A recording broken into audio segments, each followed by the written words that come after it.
Hi friends, welcome back to Yuvarani's kitchen. నేను మీ శ్రావణి. ఈరోజు ఈ వీడియోలో మీకు కారం చట్నీ ఎలా ప్రిపేర్ చేయాలో చూపిస్తాను.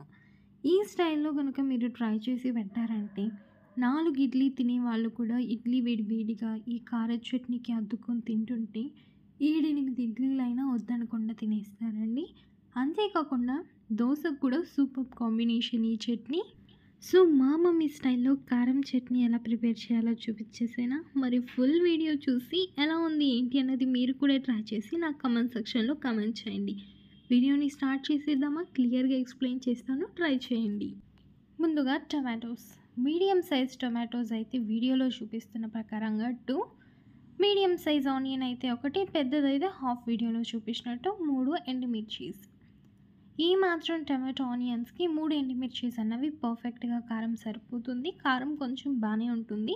సో మీరు ఎక్కువ తినే వాళ్ళైతే ఈ 3 సరిపోతుంది. మేము మీడియంగా తింటామక్క అనే వాళ్ళు ఒక 2 ఎండుమిర్చి సరిపోతుంది. ఓకేనా?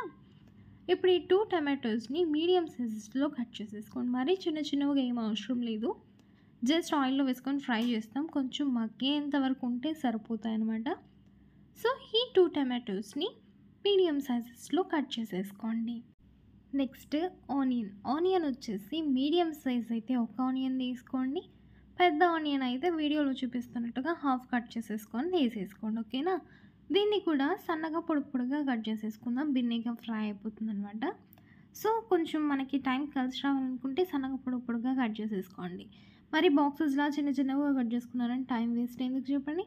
సో సన్నగా పొడుగ్గా కట్ చేసేసుకొని ఇవి కూడా రఫ్గా అలా పక్కన పెట్టేసుకోండి. నెక్స్ట్ కారంకి సరిపడా ఎండుమిర్చీస్ చెప్పాను కదా, 3 ఎండుమిర్చీస్ తీసుకోండి. ఈ 3 ఎండుమిర్చీస్ని పైన ఉన్న తుడుము తీసేసి 2గా తుంచి పక్కన పెట్టేసుకోండి.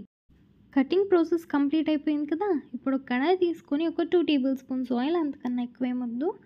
ఆవాలు ఒక హాఫ్ టేబుల్ స్పూన్, కరివేపాకు ఒక రెమ్మ కరివేపాకు ఫుల్గా వేసుకోండి, మంచిది కరివేపాకు కదా.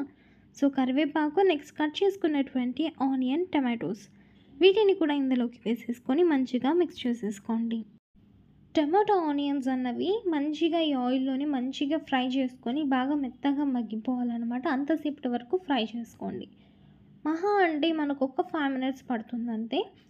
బాగా ఫ్రై చేసుకుంటూ ఉన్నారనుకోండి, మీడియం ఫ్లేమ్లో పెట్టేసుకొని బాగా మగ్గిపోతాయి టమాటోస్, ఆనియన్స్. ఈ కన్సిస్టెన్సీలో మనం ఎండుమిర్చి ఒక 3 ఎండుమిర్చీస్ని ఇలాగా రఫ్గా అలాగ 2-3గా తుంచేసుకొని ఇందులోకి వేసేసుకొని బాగా ఫ్రై చేసేసుకోండి. ఓకే, ఇప్పుడు ఇవన్నీ బాగా ఫ్రై అయిపోయిన తర్వాత మనకి టమాటో ఆనియన్స్ కన్సిస్టెన్సీ ఇలా ఉంటుంది, మెత్తగా మగ్గిపోయి. ఈ స్టేజ్లో ఈ రెసిపీకి మంచి ఫ్లేవర్ అండ్ టేస్ట్ ఇవ్వడం కోసం జీలకర్ర ఒక హాఫ్ టేబుల్ స్పూన్, జీర్ణానికి కూడా చాలా మంచిది, చాలా హెల్తీ జీలకర్ర. ఓకేనా? ఒక 2 తెల్లగడ్డ పీసెస్, కొంచెం ఒక హాఫ్ టేబుల్ స్పూన్ వరకు రాళ్ళుప్పు వేసేసుకొని మొత్తాన్ని ఒకసారి మిక్స్ చేసేసుకొని గ్యాస్ స్టవ్ ఆఫ్ చేసేసి ఇది కొంచెం ఆరిన తర్వాత మిక్సీ పట్టించుకొని పక్కన పెట్టేసుకోండి. ఇప్పుడు పోపు కోసం అదే కడాయిలో నూనె, ఆవాలు, ఉత్తిపప్పు, పచ్చెనగపప్పు, నెక్స్ట్ కొంచెం కరివేపాకు. పోపు అన్నది మీకు నచ్చినట్టు మీరు ఒక్కొక్కరి ఇంట్లో ఒక్కొక్క స్టైల్లో చేసుకుంటారు కదా, అలా చేసేసుకొని ఫైనల్గా కారం మీద వేసేసుకొని అలా మిక్స్ చేసేస్తే ఉంటుంది. సూపర్ టేస్టీగా ఉంటుంది. ఇప్పుడు దీనికి వేడిగా ఇడ్లీని తీసుకొని అలా తుంచుకొని నోట్లు పెట్టుకొని తింటుంటే ఎంత కమ్మగుంది తెలుసా. జీలకర్ర వేసాం కాబట్టి ఇంకా బాగా తినాలనిపిస్తుంది. మస్ట్గా ట్రై చేయండి. పక్కన వైట్ చట్నీ ఉంది కదా, అది హోటల్ స్టైల్ వైట్ చట్నీ. అది కావాలంటే లింక్ డిస్క్రిప్షన్లో ఇస్తా, ట్రై చేయండి. మరి బాయ్.